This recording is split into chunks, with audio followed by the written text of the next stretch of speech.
President Trump said in a new interview released Tuesday that he will sign an executive order intended to end the practice of birthright citizenship.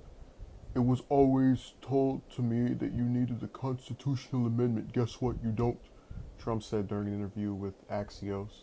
Axios reports that the White House is preparing an order that would declare an end to the long-standing staple of America's immigration system, that would set up a new battle for Trump at the Supreme Court over the 14th Amendment, which states that all people born or naturalized in the United States are citizens of the United States and of the state wherein they reside. Trump, in the interview with Axios, insisted it was possible to make the change through an executive order in addition to an act of Congress. You can definitely do it with an act of Congress, but now they're saying I can do it just with an executive order, the president added, before stating incorrectly.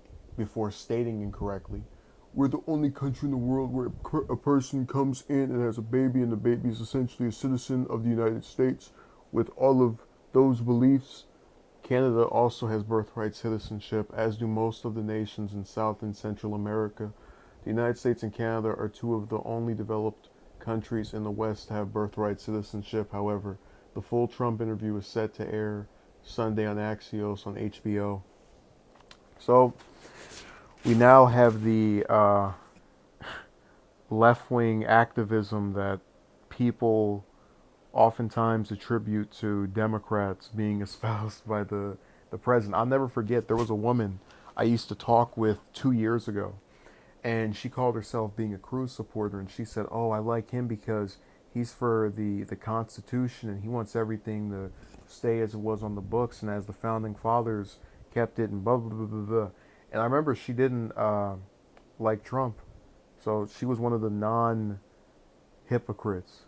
But if I were to still speak to her today, and if we find out that Cruz is going to vote for the legislation that Lindsey Graham introduced to end birthright citizenship, and she still likes him after that, then that's kind of hypocritical.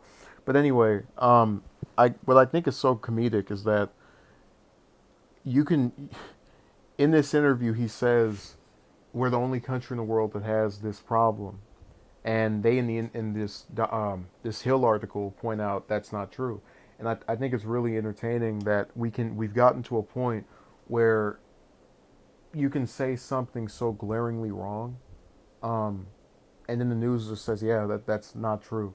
I wish more journalists would do that during the actual interview. Um,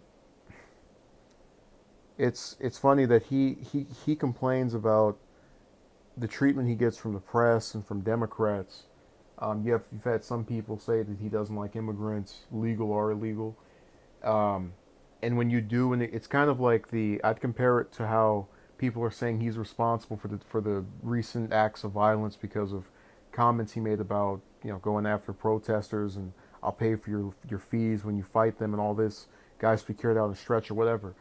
But it's stuff where even if I don't agree that it is directly what this particular faction of people is alleging, he still gives credibility to it by things that he does. So, for example, if he were to sign this executive order, and he's already shown he's in favor of doing that, then people who say he doesn't like immigrants, period, are going to feel a lot more, vindicated by the fact that you had to go above the rules and laws of your own country, the one that you're governing, the one that you're the guy on at the top, and just to do this, you didn't change the rules so that people could get wages that haven't been stagnant for over 40 years or for close to 40. I think it's like 1980 that they last time we had a wage increase, but you get the idea. Of all the things to change the law over, this, and then wonder why people would say, "Oh, he has such a prejudice and bias against that particular group." And it's even more disturbing when you think about, we had this whole Kavanaugh saga where people were sitting over here obsessing about the woman part of it, and that was indeed something to give some attention to. But we got completely lost in terms of the era of just speaking about his actual positions.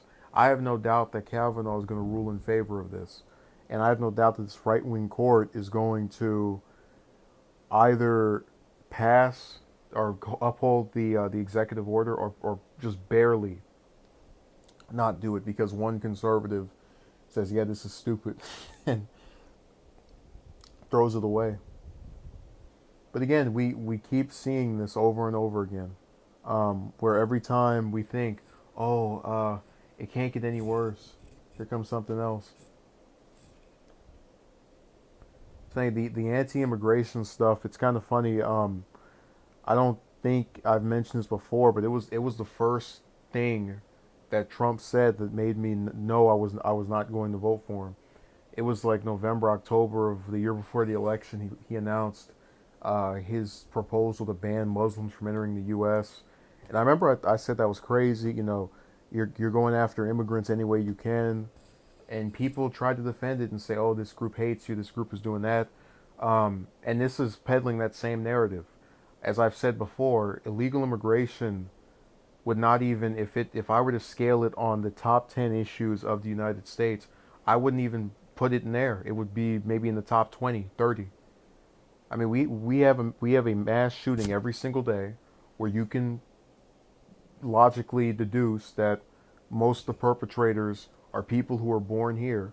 Um, just there's loads of other problems, and we've been over these before. I've laid out a couple of statistics, but you get the idea. It's something that, were it all completely taken care of and gotten rid of, still would not fix very deep issues that the politicians at the top don't have to worry about being affected by, because they have security.